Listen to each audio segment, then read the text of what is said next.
Bismillah ar-Rahman ar-Rahim. Assalamu alaikum wa rahmatullahi wa barakatuhu. Welcome to our Voices in the Valley podcast. Today we have very special guest, alhamdulillah, Dr. Omar Husain. Basically, this podcast, we bring a couple of experts in different subjects and different topics, and we discuss important topics. And today we have somebody who's very special, not just because of his background, which is very interesting. He's actually an Azhar graduate, even though he's from California. So from California to Egypt, that's very interesting, transitioning Sheikh. He's also a Hafiz, and he is an expert in mental health. With his Islamic background, he is actually a licensed mental health counselor. He contributed to many different communities, alhamdulillah. He's also on Yaqeen, platform as well. He had a couple of papers, alhamdulillah, on Yaqeen Institute that I highly recommend everybody to actually take a look at it in bi'idhnillahi ta'ala. So Sheikh Omar, welcome to our podcast. We're very excited to have you. I heard that you were in Egypt. So how is that, how that experience was for you? Yeah, Bismillah ar-Rahman ar-Rahim, wa bihi nasta'een, wa ba'd. So I think the experience was wonderful. It depends on what you want to get out of there. If you want to go there and find every problem, you'll find it. If you want to, take what the cab drivers... Well, I mean, we're going, let's be honest, we live pretty privileged, nice lives in the suburbs, many of us that went. And now we're going to this bustling city, and it's not the same. At what age you actually moved to Egypt? I was 20-something. So this was, I was after college, and I was actually So you graduated from? Yes, I graduated from university. And in then California? I worked. No, in Chicago. In Chicago, yeah. Okay. And then I worked for about 3 or 4 years. Wow. Then I got married, then I went. How did you make that decision of just leaving everything behind and going to unknown destination in the world, Egypt, out of everywhere, and just like going to something that you're not familiar with? How did you make that decision? Yeah, so that's, I had struggled for quite some time to learn. I had a desire to learn the deen, and the resources were not as much locally as they are even now in a short period of time, alhamdulillah. So I did the best I could, and then I went, I had some failed attempts overseas, I came back, started working, but I always had in my mind I needed to go. And so then Egypt, believe it or not, was stable at that time. This was pre-revolution. 2000? This was around 2008, 2009-ish. So, and I had just gotten married as well. So part of that process was like, do you want to? So your family also moved with you?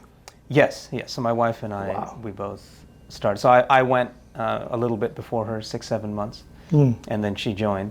So my thinking at that time was when you told your wife for the first time, we're going to Egypt, we're leaving California and going to Egypt, how was her reaction?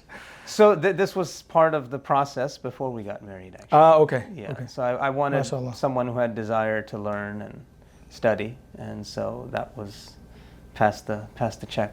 Alhamdulillah. And so then I thought, okay, so where can I tell my in-laws that I'm going to take their daughter without them worrying too much?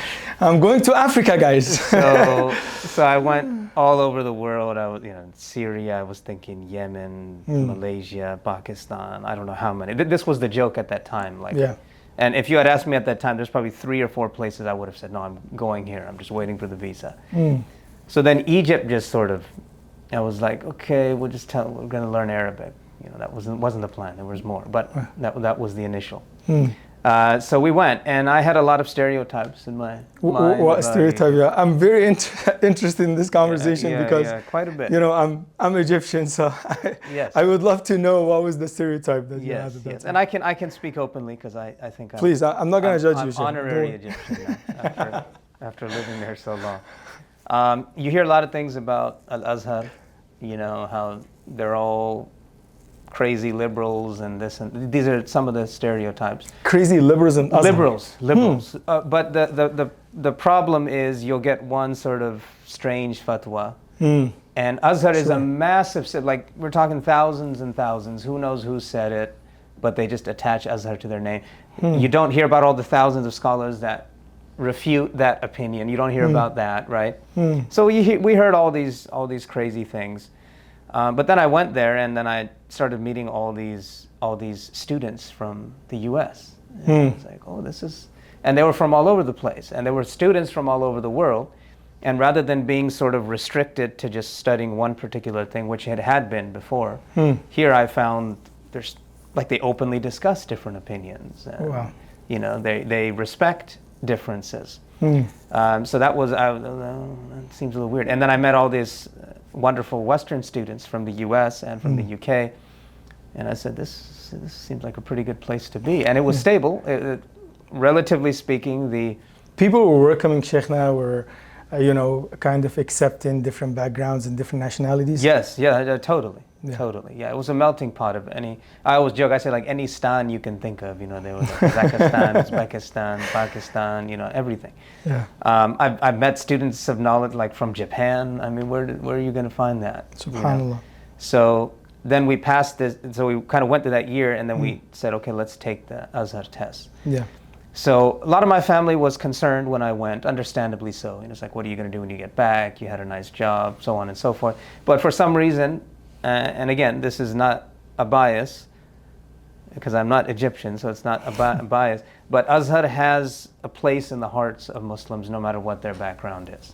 So whether you go to India, whether you go to Pakistan, whether you go to Morocco, there's just something there that when you say Al-Azhar, it's like, yes, this is like the jewel of like the Ummah, especially for the elders that I was speaking to in my family, because that was, you know, different time. So when I said that, it was like, okay, at least he's going to Al-Azhar instead of doing something else. So alhamdulillah, so we did that, and then we studied for the exams, which are pretty intense. And the highest you can place into is high school. So it's humbling. So you go back in high school. Of course. So you had the exam in Quran and Arabic? Yeah, there's like 13 subjects. Yeah. They have the Shafawi, they have the oral exams and written exams. A blind sheikh is the one who tested you, Sheikhna? Throughout the time, I probably had 2 or 3. Because you know, blind sheikhs, mashallah, their memorization of the Quran is in a whole different level. Yeah, totally. So I used to be terrified of going, you know, and getting tested from a blind sheikh. Yes. So I always say this, you know, in my last year college, I had, my last exam was Quran. And you know, like Quran has 2 tests, one verbal and one written. Yeah. And so if you fail in the verbal, you fail in the entire subject, and therefore you actually fail in the year. Right. You need to repeat the year again. Right. So it's a big deal. So I remember I was making dua before the test for Allah not to give me a blind sheikh to test me, right?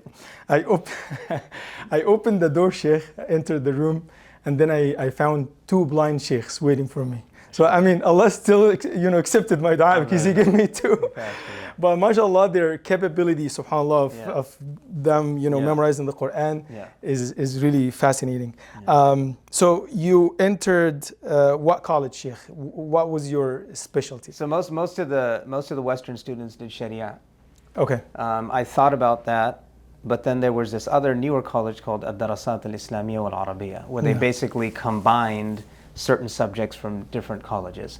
Now over there, because you have access to so many private durus and teachers, that's where you get a lot of your sort of specialization. Sure. So I did that outside. I chose Darasat. Yasir Fahmi was someone who we both know. I don't know anyone else really that was in that college from the US. So Sheikh Yasir Fahmi was at the same college? Yes, so he was I think a year or 2 ahead of me, maybe a year. So we have 2 scholars in America who were graduated from Azhar as well, Sheikh Yasir Fahmi and Sheikh Osama Salhiya. Both are in New Jersey. I think Osama was Sharia. Sheikh Osama was in Daras and another campus, right? Right. Yeah, of course. Yeah. So alhamdulillah, so I spoke to him, and then I spoke to another brother from the UK who was also a year ahead. And I said, I think this makes more sense. Smaller class sizes. So we were still debating the idea whether you want to continue Which college your to path? go into? Oh, which college? But you already No, the made your path, decision. No, خلاص. that was Okay. set years before. Sure, It just sure. took a lot of twists and turns Sure. to finally get there. Yeah. But from, formal Islamic studies in Al-Azhar, what got you or inspired you to write a thesis about addictions? That's a whole different Yeah, it is. kind of focus, right? Yeah. What got you to consider something like that? Yeah, so you're referring to the doctoral dissertation, which of course was on pornography and the American Muslim community. So by this time I had been an imam for about 3 or 4 years. I was doing graduate studies and I was full-time imam. And so after I graduated, that's like you have to do the dissertation. That's like the main thing, right? So I was like, I could play it safe and do something like, about discrimination or something. But I'm like, let's do something that might be a benefit to the community. I had gotten a lot of inquiries about, hey, my son is 13 and we saw him watching this. And as I work now, I work as up into people in their 60s who have this. So this problem was there, it was present, and it was noticeable sort of to people who were in the field. Yeah. And so I said, okay, then let's do something related to this. And so that's what I did. The tricky part was I couldn't tell my parents what I was doing, right? Because you think they're not going to be able to process it? I mean, I think they could have processed it, but, just kind of the way we were raised, like I couldn't. So I just kind of keep it general. They're like, what is your topic exactly? It's addiction. So I'm like, yes, addiction. When they found out what it was at the defense. Yeah. And at that point, they didn't care because I passed. They're like, okay, we don't care. You passed. So you saw a harm in those addictions, Sheikh? Yes. At that time, that was among the youth prevalent. community? Yes, that was prevalent. And people would come. I mean, these are like, if you remove this, there's like wonderful Muslims. They pray 5 times a day. They read Quran. They're in the masjid. They're giving khutbahs. Their only challenge is but that they have one this addiction. Challenge, and they're buried in a corner because they don't have anywhere to go. So what is the impact of being addicted to one of those different types of addictions, Sheikh? What is the impact on the person himself? Why is it that dangerous? Yeah, so that actually motivated you to do all of this work. Yeah, so I think that there's a great concern in how young people are being exposed now. So the last studies, latest that I've seen, is as young as 9, and it's not many times it's not intentional. It's just you get accident, something pops up, somebody pulls at school, somebody pulls something up on the phone. So it's younger and younger, and the problem is, now you're getting people like 20, 21, and now they're thinking about marriage, and they've been watching for a decade. Like this is all they know about relationships, about intimacy. So that can have some devastating consequences when they start moving into and looking into marriage and after marriage as well, and just general outlook on women, what expectations are, and all this stuff. So. We need prevention. We will definitely get to the Sheikh. What addiction does to any person who is just living a normal life and all of a sudden got addicted to a particular thing? Whether it's actually, because we have a lot of other addictions that are not necessarily haram, but it's still, there is an attachment to it to the point that it's actually crippling you from doing your daily activities. Yeah. For instance, that's a subject of ikhtilaf, music or video game, right? It is not necessarily haram or agreed upon that it's haram, but it still have an impact on that person who is fully, attached to it. So tell us more about that. If I'm actually playing video games a day, 10 hours a day or 12 hours a day, and believe it or not, I know some people that they actually can be on a screen for 12 hours, right? Yeah. Over time, is this something that is actually alarming, or it's not really that big of a deal? Yeah. So it's interesting you mentioned video games. So when I was in Seattle, there's actually a rehabilitation clinic for video game addictions. It's only dedicated to video game addiction. Like people go there, they live there like they would for drugs and alcohol. And they try to get them out, and then they get them to integrate back into society. What are their ages here? So I mean, you'll probably as young as teens up to, early 20s generally is sort of the age range.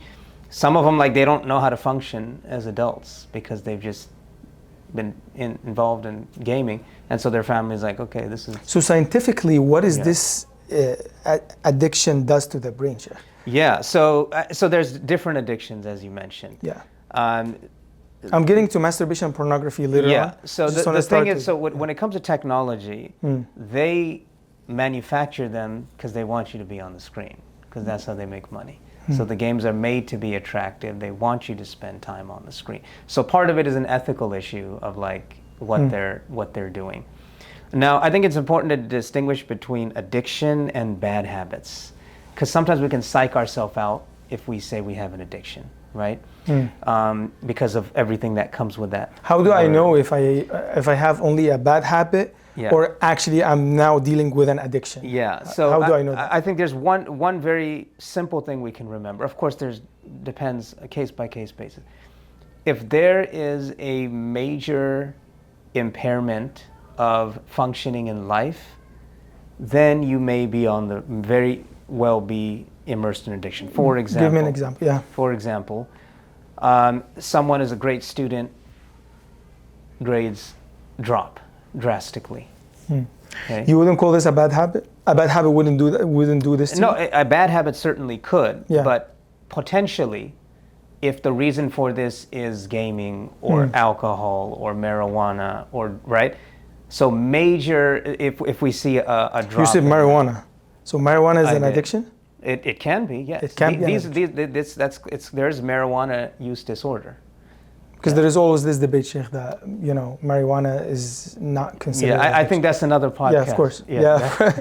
Because we'll get Sheikh Omar another podcast, guys, only for marijuana. There's a lot to discuss Yeah. on that particular topic. But going back to the difference between bad habits and addictions and So examples. what simple thing to look for is a major change in life patterns. So let's say, for example, someone now always showing up late to work, risking their job because they were up late all night gambling, for example, and this is a regular pattern. I've had a client who took the tuition that he gets, the scholarship money, and used it to gamble instead of paying his tuition. These are major things that are being affected, right? If there is the husband and wife now, there's like no intimacy because husband is watching other things, right? This is a major impairment on life. So this very well could be on the road. This is one thing to keep. And then drastic behavioral changes, right? Someone normally mellow, now just mood swings all over the place, right? Or someone who's not very social, all of a sudden they're very, very social, right? Losing interest in things that they love, right? So if you start seeing these kinds of drastic changes, then we may say, okay, what is going on here? Now, it may not necessarily be an addiction. It could be something else. It could be depression, whatever.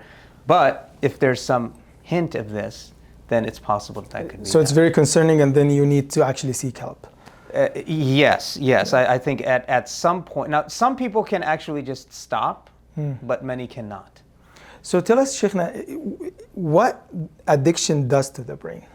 Scientifically, you were just wondering, Yeah. what exactly the impact of being addicted to something to Sure. my brain and to my heart? Yeah. So we have this chemical called dopamine, right? We probably all heard it. It makes us feel happy.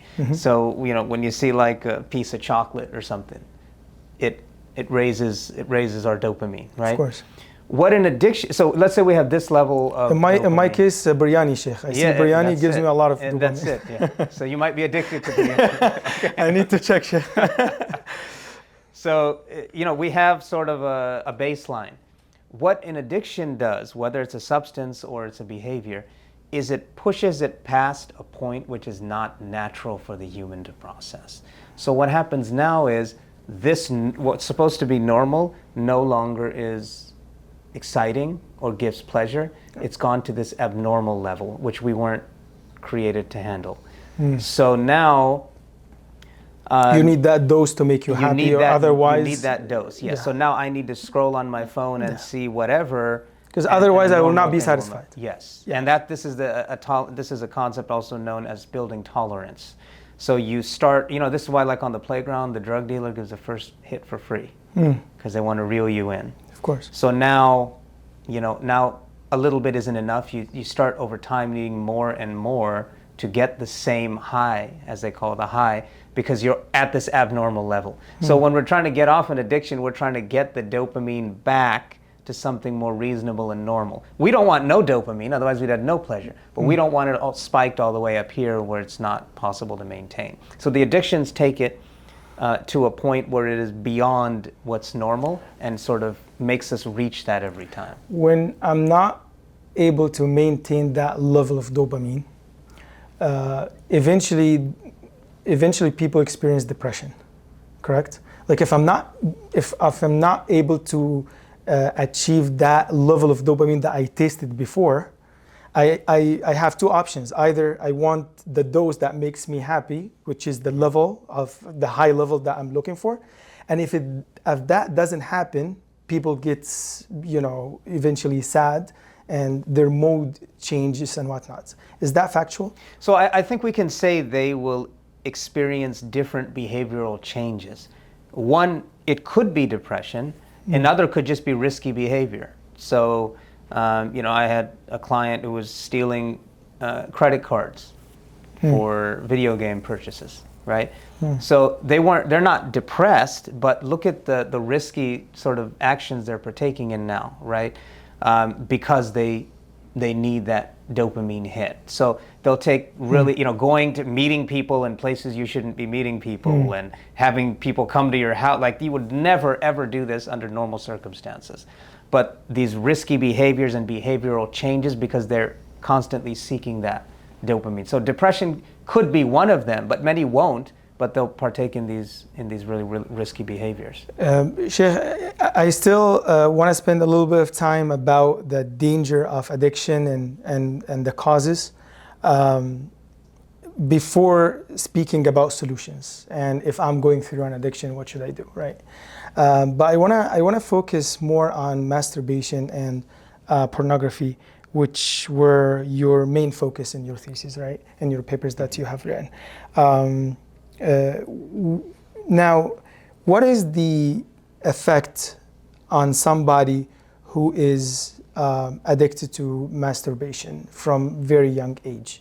The physical effect and also the relationship, the marriage relationship that eventually he will have. Should he or she be concerned about their potential marriage relationship if somebody's addicted at young age? Yeah. So I think some of the discussion around like it can cause, impotence or something, maybe that's a little exaggerated. Okay. There's other things. So first, what should not be ignored, particularly for young Muslims, is the psychological factor. That might be the biggest thing. The guilt and the shame of this cycle. Make istighfar, go a couple days, watch something, masturbation, extreme guilt, how could I do this, I'm worthless. This continues and continues and continues for years, and they don't have any place to go. That might be the single greatest challenge when it comes to this, because they know they don't need, you or I to give them a khutbah about how this is, watching pornography is haram. They don't need that, but they just don't know how to get out of it. So but if somebody hears this, Sheikh, maybe he will say to himself, then I should not feel guilty. And if I don't feel guilty, then the problem is solved and I can just, be still involved in this addiction. Is it only about feeling shame and feeling guilt? Well, this is for the general Muslim who does care. People that don't care, they're going to do whatever they want, right? We're assuming that these are people who have, and we're all on our different journeys, at least have some level of care and commitment about Islam and about doing the right thing. Yeah. Those that don't, then they're going to do whatever they want. So that the psychological aspect. The second is the real concern, I think, as it moves along, is then that becomes the primary means of satisfying yourself. And again, because you get whatever you want, whenever you want, when the time comes for a halal outlet, it may not spark the same excitement or joy that you would have under normal circumstances, because you're just like, well, I can just get whatever I want, right? I just swipe my screen and I get whatever I want. So this, you know, and I'm not saying it's the only reason, but we see a lot of divorce rate amongst really all ages of Muslims now, especially younger Muslims. And you know, you see this stuff in there, right? It's like if you're just detached from the person you're married to and you're doing this on electronically, this started because your brain is used to it for the past 15 years. It didn't just start right now. So this can have consequences in the intimacy. Now, for some, they actually will have actual issues in intimacy, like performance and that. But it can potentially cause this distance between the spouses because you just pull away and you go satisfy yourself somewhere else. So in other words, it will make the intimate relationship less of a value. It certainly has the potential to do that, yes. Okay, does this addiction have an impact on the performance, Sheikh, when it comes to intimate relationship? So I think there's debate around that. It certainly varies. I think some may say there's nothing at all. That's probably incorrect. Some will say, yes, every single person that does it, it's going to, and that's probably not correct either. But it potentially can have an effect as well, yes. So now, Sheikh, pornography is the same effect as well, right? It has an impact on looking at the intimate relationship in a different way. It makes it less of a value for somebody who's fully addicted to pornography because maybe they have certain, expectations and they're not meeting those expectations with their spouses. And with the question here, does pornography have an impact on the performance of a normal intimate relationship? So potentially it can. You know, I don't think we can say 100% every single case will, but potentially it's possible that it would, where you would. I've had clients who have to like take medication because they're not able to. One of the questions I got, Sheikh, somebody who is not able to marry for a long time, he's hitting his 30s. Do you think masturbation will be his solution? I don't know if I'm comfortable saying that that's a solution. I think if someone has been unable to get married, I think there's different factors to look at. Is it because their parents are expecting some ridiculous standards, and that's why, which is not uncommon? It's partly societal, it's partly that person. Are they just like waiting for Mr. or Mrs. Perfect? So now there are other cases where it's not, but I don't think we can start to justify and say, well, yes, in that case it's fine. I don't know. So it's case by case kind of situation. No, I think the default is it's not permissible. So it's you wouldn't recommend it regardless of the situation. Yes, correct. Yes. Okay. Yeah. I'm sorry if I made you a little uncomfortable with this question. No. It's one might ask this question. Like, yes. Basically, it's not a halal outlet. Yeah. Masturbating, right? Now the thing is, masturbation though it's fueled by something. No, most people don't just kind of walk in and start. Something stirs it. And in this particular case, the pornography is the one that gets you excited and makes you want to do that. Like, sure. That's the end of it. It's not the start. I always give this example. Like, if I, let's say I bring down some hur or some maiden from Jannah and put her in front of you, and I'm standing behind you with a sledgehammer, and I tell you, I may or may not hit you, and just stand there for an hour. I got that. You got that. If you stand there for, like, you're not going to be thinking about that person. You're just going to be thinking, am I going to get bashed in the head or not? Of course. Right? So it's really what's on there. So the average person, when they're coming to the masjid for a program, that's not on their mind, right? But if they're in an environment where it's not, then that the masturbation comes after that stuff. So if that stuff can be curbed or reduced, right, and obviously eliminated, then you're not going to have the desires to masturbate because there's nothing fueling it in that way. Last question, Sheikh. Now, for those who are actually battling those addictions.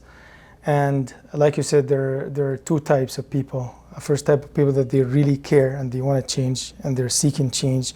Probably is difficult. Probably they tried and and failed, and they keep trying. Especially during the month of Ramadan, Yeah. there is an amazing opportunity for seeking real change. What would you say to those people who are actually trying? What should they do, and what are some tips that they can actually consider to help them getting over these addictions? Yeah. So the first thing would be to do what they call cold turkey, which is just trying to quit and cut everything off. That actually does work for a lot of people. So they just determine, you know what, I'm not going to do this. You see this sometimes with smoking. People be like, I'm not going to smoke anymore, and they stop. So you say, you know what, starting today and into Ramadan and out, or maybe you start with Ramadan, you say, I'm just going to quit. I'm not going to be involved. Not gradually. You just make the decision to stop it completely. You just make the decision and you do it. For how long you should stick to that decision in order for you to to say, well, now I got over it? So I don't think there's a timeline, but for many people that will work. Okay, so if you were, let's say you were watching 3 or 4 times a week, and now you cut that to 0, and then maybe a year goes by, and then you lapse and you watch something, but then you go again, for long spans of time. I don't think you have an addiction at that point. You just need to just need to overcome that bad habit. But for others, they're not going to be able to do that. For others, they'll try it. Maybe it'll work for 2-3 days. Some people even go all of Ramadan. I know people, they just stop drinking in Ramadan. They just completely stop. There's something in Ramadan. But for many, they're not going to be able to just stop. So then the question I would ask them is, how long have you been trying what you're trying, and is it working? And if they say, I've been trying to quit for 7 years, now you need some help. If they say, I've been trying it for a week, that's not enough time. But if they've been trying for quite some time and they've been unable to do it, now it's time to seek help. Sometimes this question comes, well, I'm exposing my sin. This is not the same thing. You're genuinely trying to stop something that you don't know how to stop. When you say seeking help, you refer to actually medical intervention? So when I say medications and that path, or not necessarily. So generally for behavioral addictions is different from I mean, the brain processes it the same, but somebody with a drug addiction might be a little bit of a different approach. For someone with behavioral addictions, there's some medications, but generally that's not the route that we go. So what is the route? Yeah. So usually that's with what we call talk therapy or counseling or therapy, which is kind of seeing where you're at, implementing strategies and goals to get you to where you want to be with a professional who is unbiased, who's a neutral third party, not a family member who's upset at you for the last 5 years or you can't approach. Someone who has a sort of non-judgmental space, and now you start working towards, okay, let's work to where we want to get to. Maybe what are some of the situations that you're in that are causing these. So that's what when we say, professional help. Now, some may be able to do that with, with a peer or a friend or a mentor, but many others will probably need someone who has more professional backing. The first type of people that you said, they cut it completely, right? And they stick to it. Many people, they're actually dealing with triggers. Sometimes something triggers you, reminds you by your own addiction, and then you see that there is a potential falling into a dark place. Yeah. What advice you give to these people on how to deal with those triggers? So identifying triggers is one of the main things we do in any addiction. And the longer you're away from it, the less strong they become. So someone, if they're away from an addiction, let's say for 2 years or 3 years, it will have less of an impact, and maybe less likely to relapse. On the other hand, I mean, you've seen sometimes there are people after 20 years. Allah subhanahu wa ta'ala created the brain. It's very, very complex.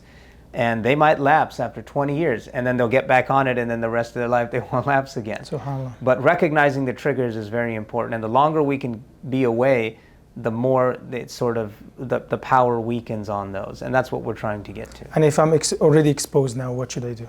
So we may have them run through some exercises. So for some clients, we'll be like, okay, start doing immediately do like push-ups, right? To sort of get your brain to change.